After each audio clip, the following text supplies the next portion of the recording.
all. Bills can win it here. White puts it down. The kick is on the way, and it is good. And the Bills have won it. The Bills have won it. The Bills have won it.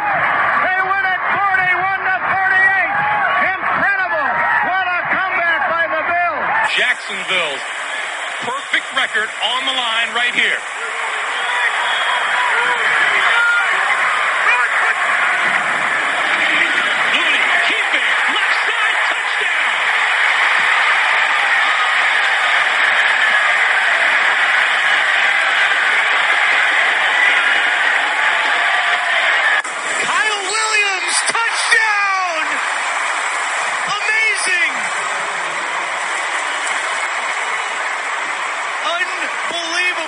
They put in Williams as the fullback, and he scores a touchdown, the 12th year defensive tackle. And the fans are all over the field. Incredible. This place is pandemonium. Buffalo Bills Team Grades, Episode 2 of Disguised Coverage. I am Anthony. I'm the host of Disguised Coverage. Follow me on Twitter at pro__ant. That's pro, 2 underscores, ANT. Follow me on the Twitter, like and subscribe to the podcast. While you're there, like and subscribe and follow Cover One, the network that this podcast broadcasts under. Find Cover One and Disguised Coverage on Apple Podcasts, Spotify, YouTube, Facebook, Twitter, pretty much anywhere and everywhere that there is content creation happening. We are the best Buffalo Bills coverage content creators in the game, and you're going to want to follow us. For last week's viewers who are riding with me again on this episode, thank you for tuning in again. Listeners as well, listeners as viewers, welcome back for Episode 2. For first-time listeners and or viewers, welcome. I'm excited to have you here. Better late than never. In this episode, we are going to discuss some Buffalo Bills team grades. Shocking, it's in the title. On both the offensive and defensive sides of the ball. We're going to go over some overachievers, some underachievers, all within the scope of the first quarter of the season. The Buffalo Bills, 4-0, fantastic, awesome. But that first quarter of the season is done. And with that, obviously, we've had performances that we've expected, performances that we haven't, and a lot of content to kind of sift through, go through, analyze, and break down. And let's jump right into it. We're going to start with the offense. And before I go into the grades, grading, just like school, A+ to an F scale. A+ for me, as it was in school, is 100. So it's tough for me to give someone an A+. I just want to put it out there, just in case someone thinks like, oh, this should have been an A+, or so-and-so should have been an A+. It's hard for me to give an A+, because in theory to me, an A+ is 100. It's perfect, and it's really hard for someone to be perfect or close to it and be able to be in that realm. I'm going to break down certain players, again, on both sides of the ball in terms of grades, overachievers, underachievers, all within the scope of the offense in the first quarter of the season. Part of the reason I love the live stream is the content and the engagement and interaction that I get from the comments. So if you've got a question, thought, comments, concern, philosophy, ideology, maxim, theorem, anything like that, a person that you want a quick take on or a quick thought on or something you want to throw out there, throw it into the comments. I try to pull up as many things as I can, anything and everything.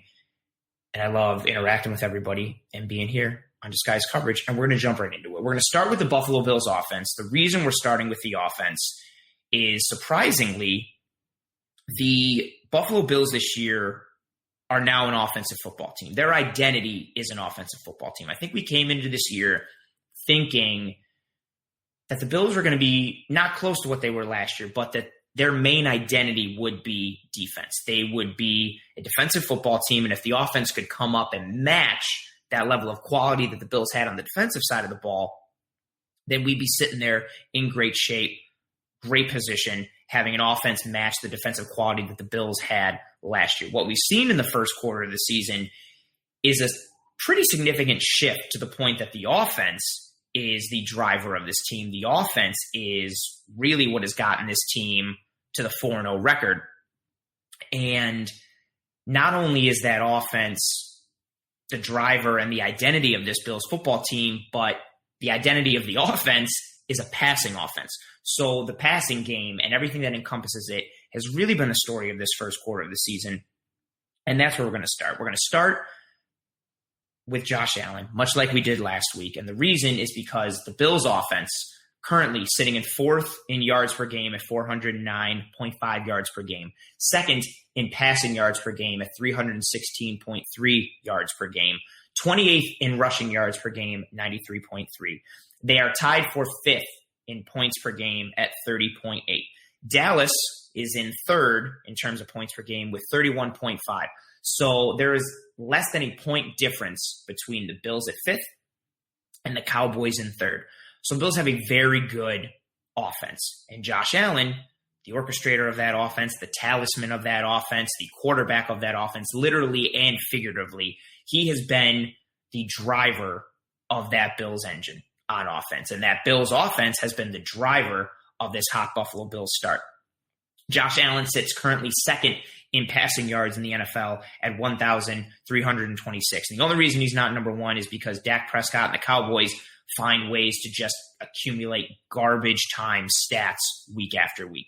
He is third in the NFL in passing touchdowns with 12. He is third in the NFL in both QBR and rating. He has a 70.9 completion percentage, something that I don't think anybody thought he was going to chart. The hope was he could hit 65 and hover around there. He's basically at 71. Fantastic. He's second in yards gained per pass attempt with 9.0.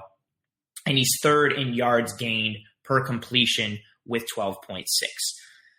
The biggest thing, the stats speak for themselves. The metrics speak for themselves. But when you watch Josh Allen on the field, the things that he's doing this year, and the reason he has received an A grade for me, is everything that he's done to tie the mechanical to the on-field production and efficiency aspect. We are seeing Josh Allen now do things that all-pro quarterbacks do. He's making his proper reads. He's going through his progression. He's not locking in on one target. He's sometimes going from first to second to third. He's dumping it out to the running backs and tight ends. He's hitting his outlets. He's hitting his checkdowns. He is manipulating defenders with his eyes and shifting and playing quarterback at a high level. And because he's played at that high level, he's earned this A. He's really close to an A+ for me. I kind of wanted to, but he's had some botches. He's had some mistakes. He's had some misreads and some missed throws, which is the only reason he doesn't get 100. He doesn't get a perfect, but he's very close, and he's had a phenomenal year so far. He's in the MVP conversation. I'm pretty sure every single Bills fan in the world breathed a massive sigh of relief when he wasn't seriously hurt against Oakland last week with his shoulder. That was scary. That was nerve-wracking. That was worrisome. Josh Allen gets an A. He's fantastic. His running mate, Stephon Diggs, Allen Diggs, 2020. That's who I'm voting for in this upcoming election. Stephon Diggs also receives an A. But it's not just for his stats, which we're going to break down a little bit right now. Stephon Diggs is tied for first in receiving yards in the NFL with 403. He has 26 receptions on 35 targets, 2 touchdowns, a 74.3 catch percentage.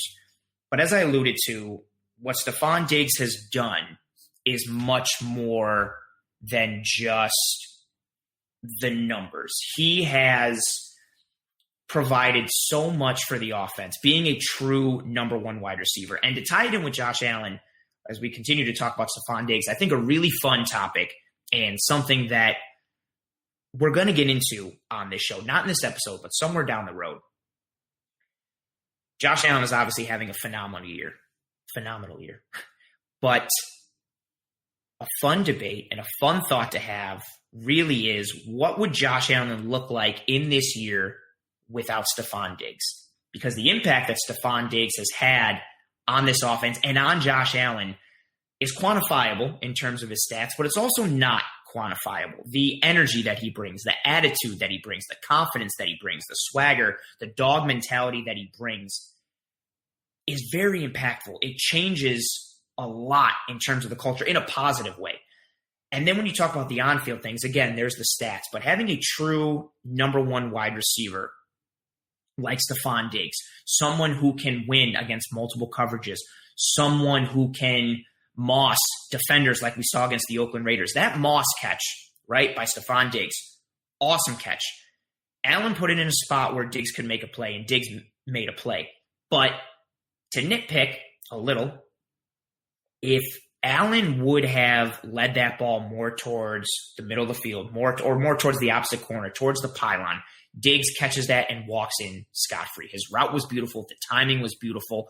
Josh Allen slightly underthrew that ball and put it more in the middle of the field to the point that he allowed the defender to have a chance to make a play on the ball. And the defender, bless his heart, tried to make a play on the ball. And the only reason he didn't was because he got mossed hard by Stephon Diggs. And that play is an example of Stephon Diggs just being better than the defender, being what he is, which is a top 8 to 12 wide receiver in the NFL, being one of the best route runners in the entire NFL, and being someone that makes big catches on third down, makes technically sound catches, makes athletic catches, can catch the ball anywhere and everywhere on the field, deep, intermediate, short, crossers, outs, hooks, flats, mesh point routes. He's the security blanket for Josh Allen, someone that when push comes to shove, Allen can say, you know what? Let me get that guy the ball. I have confidence in that guy. He's the guy you can go to almost no matter what. And then when you also draw it up with the X's and O's, having someone like that on the offense opens up things for John Brown and Cole Beasley and Gabriel Davis. I was almost going to call him Gabe, but I know he prefers Gabriel, so Gabriel Davis. The tight ends, which we've seen solid production from Tyler Croft. We've seen the underneath open up for dump-offs to Singletary and screens and things like that. He opens up so much from a scheme ability and strategery standpoint, in addition to the numbers that he's put up. Stephon Diggs allows this Bills offense to win with scheme, but also to win with talent because he's very good. And he 1,000% gets an A for me in what he's done. And it's really going to be something to dive into the thought, and I guess a little bit of a debate in terms of what would Allen look like if he didn't have Stephon Diggs. I think Stephon Diggs has made a tremendous impact. Having a true number one wide receiver and adding to the weaponry that the Bills have has been tremendous. And I want to pull up some comments now because these are good. Josh Allen's success from Young King. Josh Allen's success starts with his mechanic tweak and spreads from Diggs to Cole Beasley, Brown, Davis, O-line, etc. That is 100% correct. His mechanical tweaks and fixes and troubleshooting that he did in the offseason have been really solid. He improved on almost everything that we hoped and wanted him to improve on. But his ability to tie it all in with the on-field aspect is awesome. We've seen so many guys have great mechanics and great form and great release points and release time and so on and so forth. But Allen being able to tie it in to what's going on the field has been just something really tremendous. Another good comment here from Nicholas Lowe. In my opinion, he's been distributing to so many different people that he would still be doing well, but Diggs really has brought the offense to a different level. And that's the thought right there. He's been distributing the ball because he's made solid improvements in his mechanics and tied it in with on-field ability, progression reading, understanding of the playbook and NFL defenses. It's a wonder, would he still be doing these things without Stephon Diggs? And that might be like the coolest thing of everything. The fact that we could have a conversation and potentially remove Stephon Diggs and think or wonder or debate, whatever verbiage you want to use, as to whether or not Josh Allen would still be as successful means Allen is doing some really good things and some really fun things. And he's been on point. They both get A's. They are the drivers of the offense, thus the drivers of this team, since the identity of this football team is now an offensive football team and a passing offense at that. And they both get A's, which is awesome. Corrected as facts. I like that. I like how you spelled it with a Z. It adds a little bit of flavor to it. I like that. I like it a lot. Next up, we're going to stick with the offense, you guys. I like adding you guys to things. I'm going to keep doing it. I think it's funny and whimsical. I like that. I want to talk about an overachiever. And when I say overachiever, again, we're sticking on the offensive side of the ball. An overachiever is someone who has overachieved in terms of their expectations. So it's almost somewhat of a return on investment type thing. And I've got two. Again, there's a lot to break down in content with this team, but if we went player by player on offense and defense, we'd be here for a very, very long time, which actually could work out because the Bills' next game might be postponed to God knows when because the Tennessee Titans don't know how to follow protocol or wear masks or do things. But, that's an argument for another time. First overachiever, wide receiver, rookie wide receiver, Gabriel Davis. He's averaging 16.1 yards per catch, which leads the Buffalo Bills. His catch percentage is 100%, which is fantastic. He is tied with Stephon Diggs and John Brown with 2 receiving touchdowns, which is a co-leader for the Buffalo Bills. But more than just the stats, it's been the quality of play and the quality of catches that he's made. The diving catch against Miami was phenomenal. Him to dive, catch that ball, and then bring it in and secure it. I said it on Twitter at the time. I thought it hit the ground. I didn't think he caught that. I thought they were going to review it, and I was like, oh, that's not going to count. We're going to have to kick a field goal. We need the defense to make a stop. But no, he laid out full, hardcore for that ball and still managed to bring it in and grasp it to the point that he maintained control, and that ball did not hit the ground. It did not move.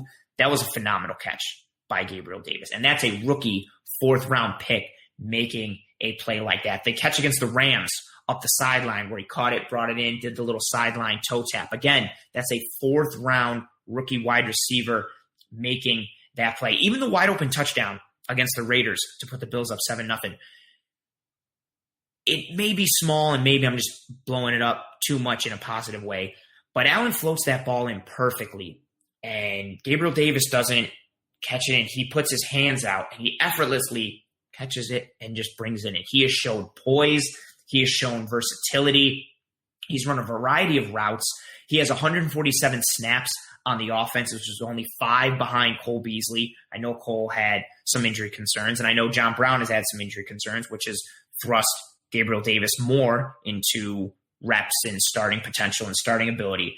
But the return on investment for a rookie 4th-round wide receiver has been stellar. When he's been called upon, he's delivered. And it was a deep wide receiver class. And when you can add value at any point in the league, at any point, especially in the draft, adding value is tremendous. And Brandon Beane and Sean McDermott have been tremendous at adding value. Gabriel Davis is 1,000% tremendous added value. We've got a 4th-round rookie wide receiver who is the number 4 wide receiver, which is awesome because the Bills have been running a lot of 4 wide receiver sets. He's funneled as the number 3 and even the number 2 at times, depending on the offensive formation. He's getting reps. He's getting looks. And again, he's delivering when called upon, which is something that could be easy to not do as a rookie wide receiver, especially in a COVID offseason with less time to get into the rhythm of the NFL, with less time to find your way in terms of being a professional, in terms of being not only a player in the NFL, but a person in the NFL, both on and off the field. He's overachieved a lot in my book, and I love what he's done, and he's a massive overachiever for me on this offense. Another overachiever, offensive line, a position that gets overlooked from time to time. It's not sexy. It's not super fun. You don't really get excited when your team makes offensive line signings or offensive line draft picks, but it's an extremely important position. The trenches are where games are won and lost. It's so cliche and it's so proverbial, but it's really true. Daryl Williams, right tackle for the Buffalo Bills. He is the highest graded Buffalo Bills offensive lineman. He's been stellar in the run game. He's allowed no sacks. He's allowed only 1 quarterback hit. He's allowed only 5 hurries. He's allowed, let me make sure that number is correct. Yeah, that is correct. Only 6 pressures. He is currently on a 1-year, $2.25 million contract. That is value. Bringing in a free agent offensive lineman on a 1-year, under $3 million deal and just plugging him in and having him be a very solid starter and contributor week after week has been awesome. Daryl Williams has been someone, I think the offensive line as a whole, but especially Daryl Williams, has really gone under the radar. Because when you're talking about the offense, it's been Allen and Diggs and Davis and the points and Singletary making jukes and moves and talk about Cody Ford and where he belongs, where he doesn't belong, how he's played. Even Mitch Morse gets more credit. Deion Dawkins, his personality is so large and Bills Mafia loves him. Daryl Williams has largely been not forgotten, but largely unnoticed on the offensive line this year for the Buffalo Bills. And that's fine. It's understandable, but he's played really well. He's anchored the right side of that offensive line. And part of the reason that Josh Allen has been so successful this year is he has had the time to throw. And when he hasn't, he's got that escapability and he makes plays with his legs. But Daryl Williams has been a really solid addition. And I think what makes him even more of an overachiever for me is he's playing well. He's playing solid. But the fact that he's just on a 1-year, $2.25 million deal, that's peanuts. There are so many teams that have oodles and oodles of money invested in their offensive line, especially at the tackle position. The tackle position is tough, both the right tackle and the left tackle. And we've got a guy making $2.25 million, under $3 million, almost $2 million. Granted, he came from Carolina, so Bean and McDermott are familiar with him. Granted, he's a former All-Pro at that position. But he was someone that the Bills kind of took a flyer on. And when we signed him, it was like, oh, cool, depth signing, nice position. But all of that, the expectation, the level that was set of expectation for him and where he's currently playing at, he has overachieved largely in that regard. And that's it for the offense right now. Josh Allen, A. Stephon Diggs, A. Gabriel Davis, overachiever. Daryl Williams, overachiever. Overall, this Buffalo Bills offense, it's very deep. It's very talented. Overall, the Buffalo Bills offense gets an A. They are top 5 in almost every metric except for rushing. But to be fair, you don't really need to run the ball when you can pass for a gajillion yards and put up 30 points doing it, especially in today's NFL where it's a passing league and a passing game. Buffalo Bills offense is very good. The identity of the Buffalo Bills is now an offensive team and a passing team at that. And that's why they have such a high grade. They're close to an A+ holistically. They're very good. And they've got a lot of talent and a lot of pieces. And again, if we went through everyone, we would be here for a very, very long time. We're going to leave the offense now. We're going to leave the offense. And we're going to go to the defense, you guys. And this is where things don't switch a little bit. But I want to pull up this comment that I noticed from Young King. Solid contributor, solid commenter here on the live broadcast. It's scary imagining our defense getting back to being to number 1 or 2 in the NFL with our current offense with a few more improvements. The offense is fantastic, as we've discussed and as this comment indicates. But that's a key point right there with, it's scary imagining what we could be if our defense gets back to, I know here you put either 1 or 2 in the NFL, but if the defense can just get back to form in some regard, they've underperformed to expectation holistically, the defense. I think it's something they will course correct, and they've shown up when it has mattered. They have somewhat of a clutch factor. They've done well. But I think we can all agree that the defense is not what we thought it would be going into this year. Just looking at some numbers, the Buffalo Bills currently are 20th in yards per game allowed with 381.3. They are 27th in passing yards allowed per game at 280.3. They are 8th in the NFL in rushing yards allowed per game with 101. They are 17th in points per game allowed with 25. They are 10th in the NFL in sacks. They're 21st in completion percentage allowed. They're allowing 67.7 completion percentage. They are 9th in takeaways with 6. That's 2 interceptions, 4 fumbles. The defense is not bad. They are not terrible. They are just underperforming. And that starts from top to bottom. Young King, again, I'm going to bring up your thoughts and your comment. What's your thoughts on Trey White?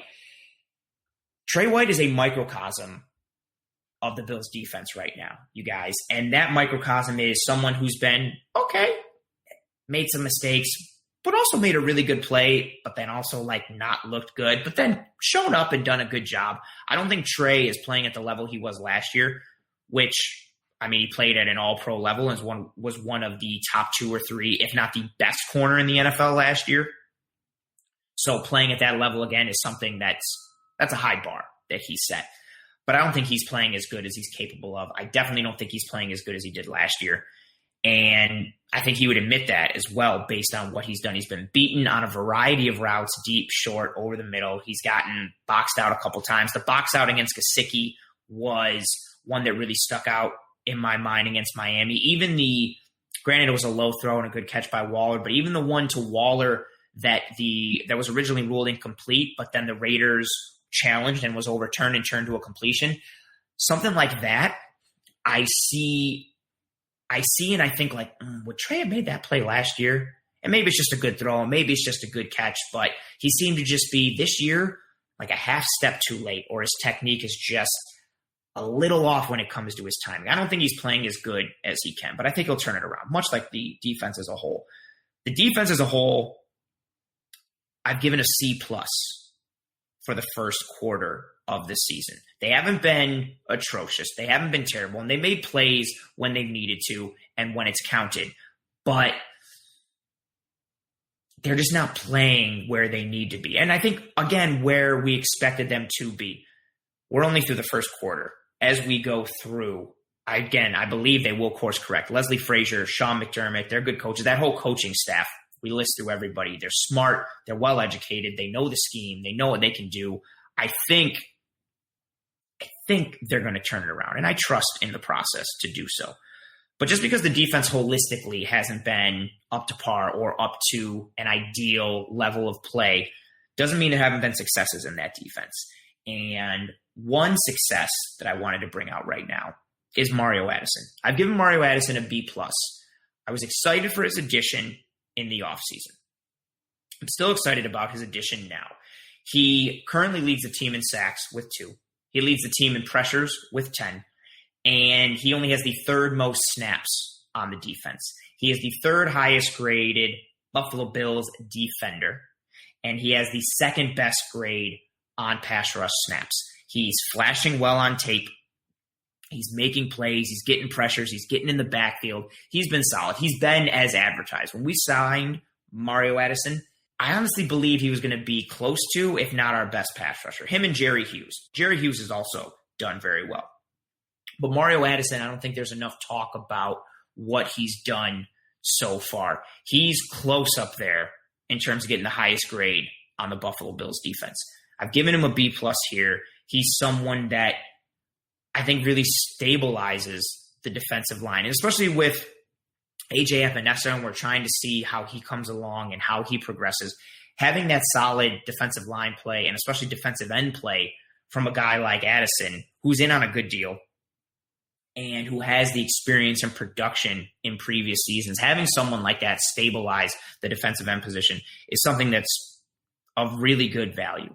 And he's played really well. I think he's kind of gotten lost in the shuffle a little bit. A lot of the talk on the Bills defense and about the Bills defense has been largely negative. There's been several underperformers that are being raked over the coals week after week. And when you get into that negative space, I think you kind of lose sight of who's done good and who's done well. And Mario Addison is someone that has done really well for the Buffalo Bills, and I've given him a B+. Also within that, if I had to give my highest grade to a Bills defender, it would be Jordan Poyer. He is the highest graded Bills defender in most metrics. He has flashed well on tape, much like Mario Addison, but he's made more impact plays, forcing fumbles, tackles behind the line of scrimmage, being pretty good in coverage. He's gotten beat a couple times, but he's done really well. He makes big plays. He makes splash plays, things that affect toxic differential. He makes those plays while also maintaining his assignment discipline, his zone integrity, his defensive responsibility. He leads all Bills defenders in total snaps. He's tied with Micah Hyde for most tackles on the team, which also says kind of a little bit about where the Bills have gotten gouged and taken advantage of on defense, which has been in the intermediate part of the field. When your 2 safeties, I don't care how good they are, when your 2 safeties are your leading tacklers, it means running backs are breaking through your first and second line of defense, and guys are making catches in the intermediate to deeper parts of the field, and the safeties are having to make plays. But when he's been called upon, Poyer's been fantastic, especially in intermediate coverage where he really thrives. He functions best around the line of scrimmage, but he can drop deep. He can pretty much function in both capacities at the safety position: free, strong, deep, intermediate, blitz, come off the edge, function in run support, function against the screen. He's done really well. He is my highest graded Buffalo Bills defender for the first quarter of the season. I've given him an A-. I think Jordan Poyer has done really, really well. I really, really like him a lot. Continuing on the defense. Now we're going to go to an underachiever, a big underachiever. But when you look at it, it's not really too terrible. Tremaine Edmonds is my underachiever, my big underachiever for the first quarter of the season. But I don't want to spell doom for him, as Eric Turner of Cover One broke down in one of his most recent videos, which you can find on Cover One. He broke down a lot of what's happened to Tremaine Edmonds. Yikes. Tremaine Edmonds. Tremaine Edmonds is his other twin brother who might make it to the NFL. Tremaine Edmonds has this year not played up to the level that we had hoped. But it hasn't been all completely on him, like he's just making bad reads and bad mistakes. He's being put in situations that are really stressful for a middle linebacker. He's getting put in situations against the Raiders offense and the Rams offense, both of which are very good offenses, both of which scheme very well, both of which make life very hard on a middle linebacker. Eric's video really did a tremendous job breaking it down and puts things into perspective when it comes to Tremaine Edmonds, because has he been what we had envisioned and hoped so far? No, not in the first quarter of the year. But he's not terrible. He's not completely flailing around and just someone that you're like, oh God, he's in the game, but it's a weakness. Also, he's been banged up. Also, he's only 22. He's still just a baby. I know he's built like a very, very large man, and he has predator dreads, which are awesome and terrifying and intimidating, but he's still just a pup. He's still just a baby. Nonetheless, he hasn't played up to expectations. But it's not as bad as it seems. And I think a lot with Tremaine Edmonds when it comes to the expectations, right?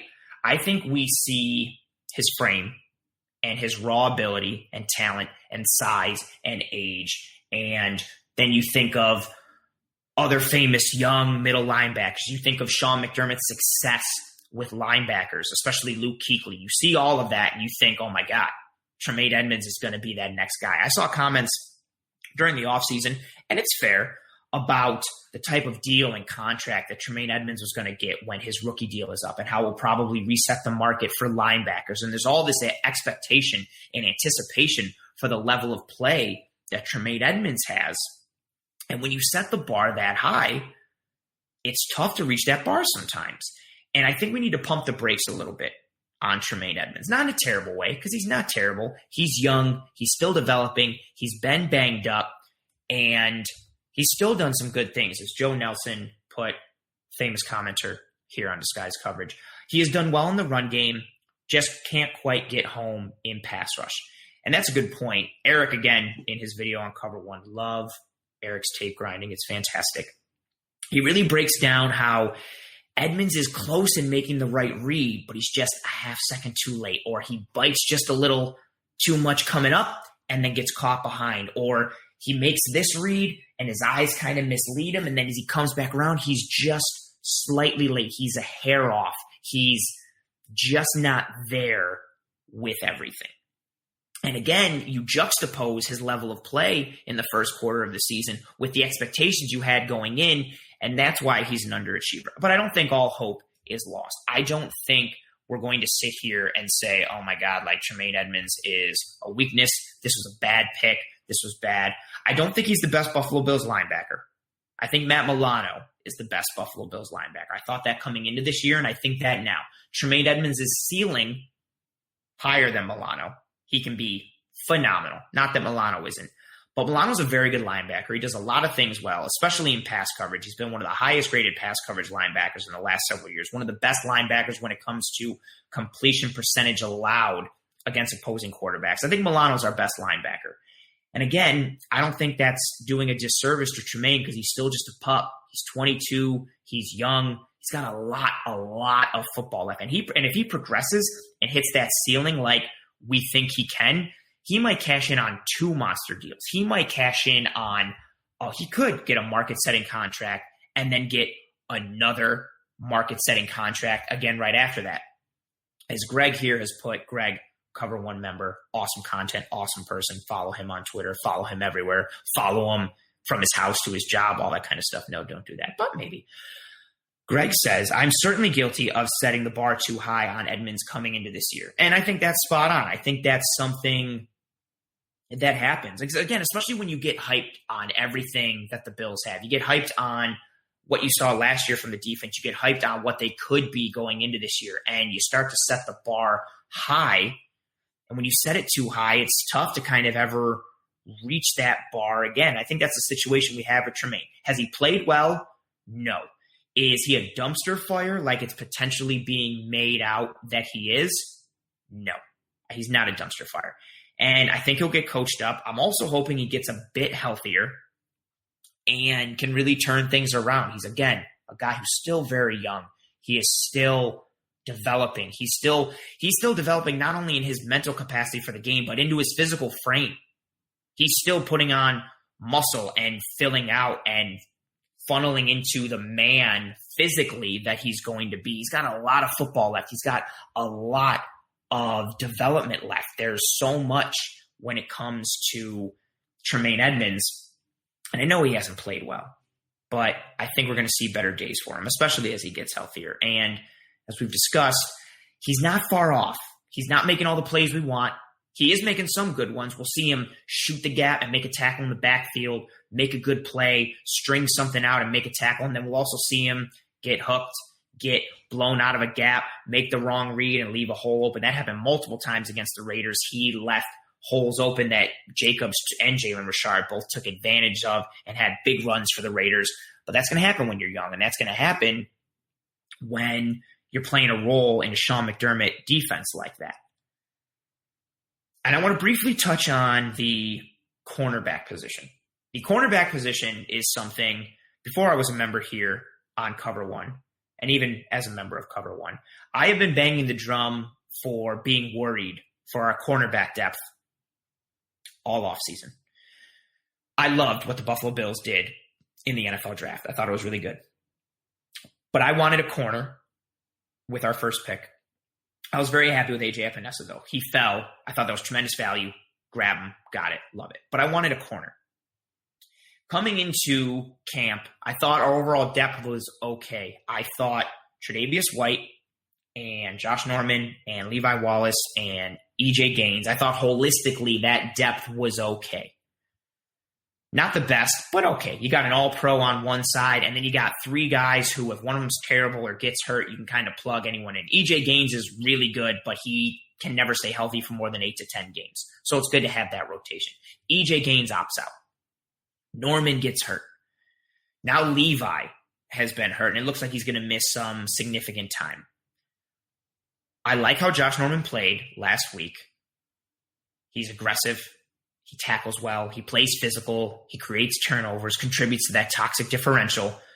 But Josh Norman is also another guy that we need to pump the brakes. Pump the brakes on the Tremaine Edmonds hate, but also pump the brakes on the Josh Norman praise. He had a good game last week, good enough, but sitting and thinking we're set at corner 2, that everything's okay, I don't feel super confident with that. And with a guy like Josh Norman, I am very worried when it comes to the game against the Chiefs, or depending on the health of the Titans, whenever the heck that game gets played, if the Titans again decide to not be awful.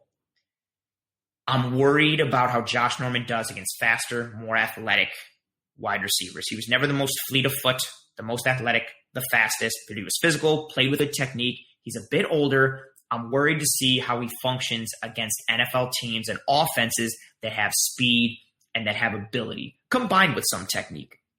I think we need to pump the brakes on that a little bit. I would say for game 1, again, small sample size, very small sample size, I would say Josh Norman overachieved in game 1 against the Raiders. When Levi went down, I was like, oof, here we go, time to shine. But he created a turnover. He made good tackles in the run game. My favorite play for him, maybe third quarter, the Raiders ran a sweep to the right, and Norman flew up.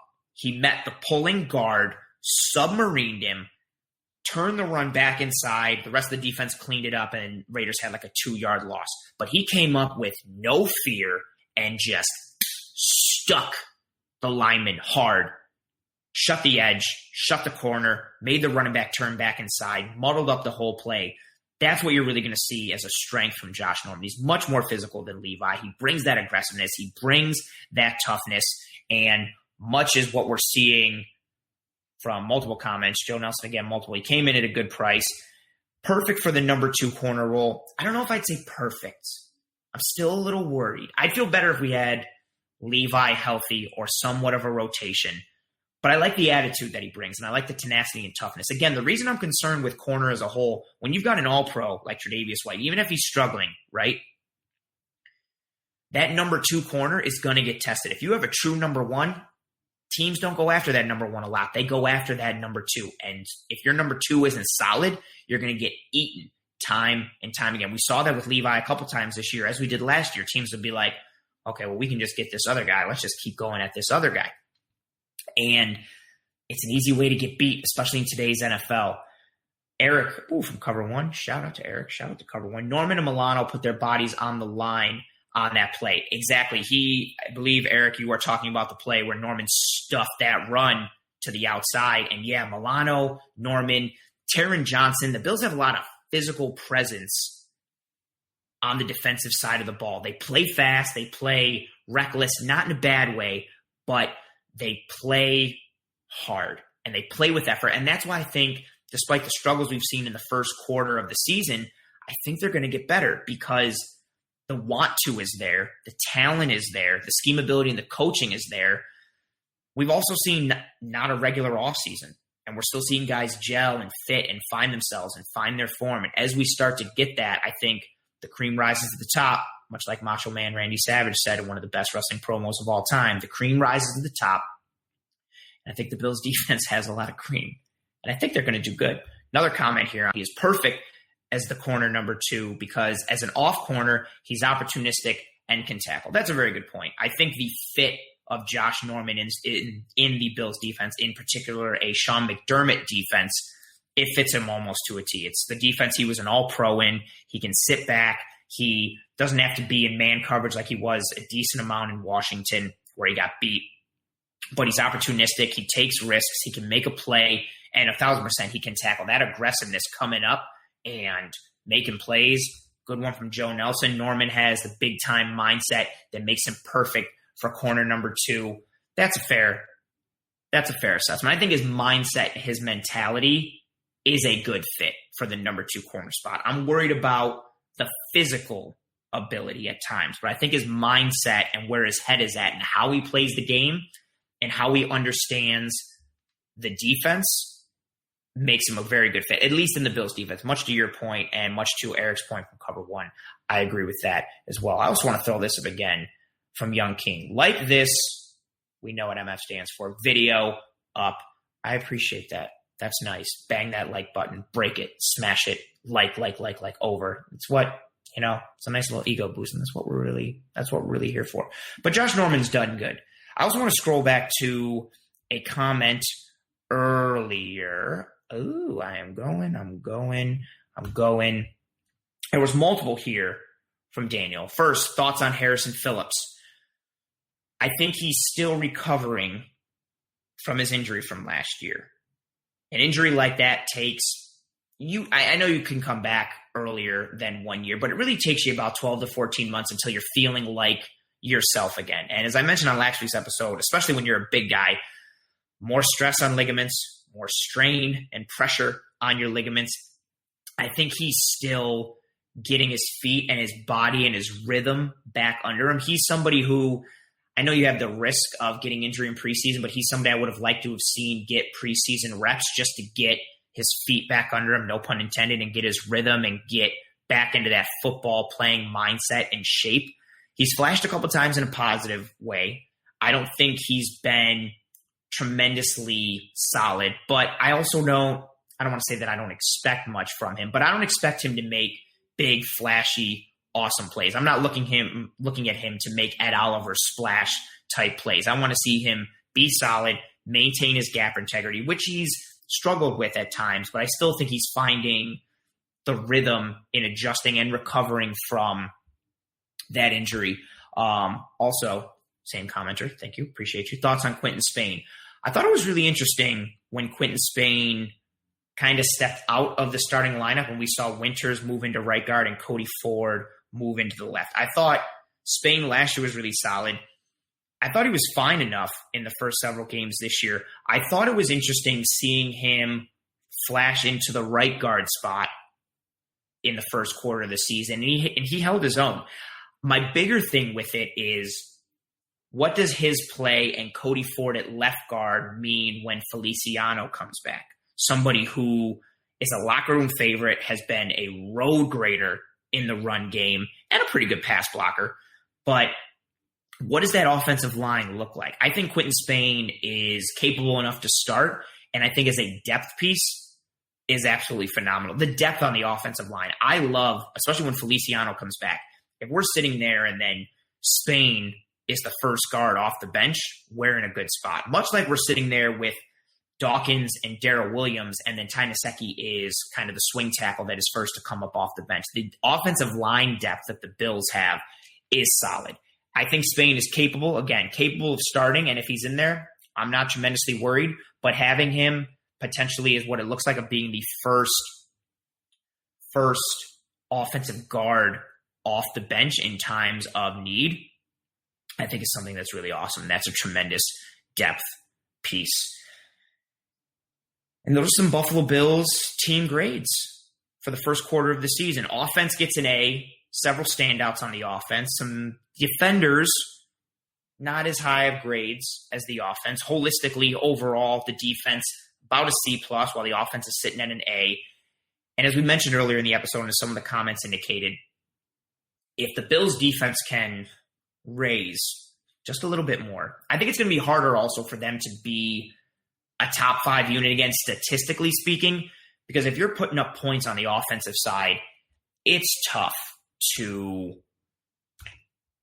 maintain that level of defensive play if you've got teams always passing on you and always going after you and always going after you and always going after you. It's tough, especially in today's NFL. Like we've said, it's an offensive league. It's a passing league. But I think the Bills defense will course correct. I think they will get better. I think we'll see better play from Tremaine Edmonds as he gets more healthy, as he continues to adjust in this year. I really want to see what the injuries look like on defense. I know we've got some stuff going on with Trey right now, Matt Milano, how long Levi's out for. Hopefully Norman can hold the fort down, because if Norman goes out, that corner depth, as I mentioned, I'm extremely worried about that. I'm going to be terrified based on what comes up next. I think the Bills have got some depth, but after Norman, I don't feel tremendously confident. We're going to see what happens with the Bills defense. It's going to be a fun second quarter, third quarter, final 4 games of the year for the Buffalo Bills, because we get to see, does the defense turn things around, and can the offense continue to play at this mesmerizing rate that they have? They're one of the best offenses in the NFL, and you've got a quarterback who's in his 3rd year who a lot of people doubted and said would never be anything, and he's definitely in the MVP race, definitely got a lot going for him. We're going to be able to see if the Bills offense can continue on the path that they're on, and if the Bills defense can turn things around and match it a little bit. As mentioned, a good comment earlier in this episode was, if that Bills defense can turn things around just a little bit, uptick things a little bit, course correct just a little bit, we have a scary, complete team. And we didn't even talk about special teams, where Roberts is one of the best returners in the league, and he's changed field position so many times already this year in the first quarter of the season. It's exciting. Little comment here at the end. Nice question. Right now, are we drafting a corner in round 1 of next year's draft? I want to see what happens in the offseason when it comes to contracts and money first. I want to see, do we re-sign Daryl Williams? Do we possibly re-sign Matt Milano? At what year and what value for both of those dudes? What does that money look like for both of those guys? That's going to be a big indicator for me. Right now, if we took a corner in round 1 of next year's draft, I'm cool with it. I'm very cool with it. I would like to see that position solidified. I think Levi's a nice piece. I like him more as a depth piece than the firm, everyday number 2 corner. But I think a lot's going to depend on what we do in the offseason. If we don't bring Milano back, linebacker might be up there for me in some regard.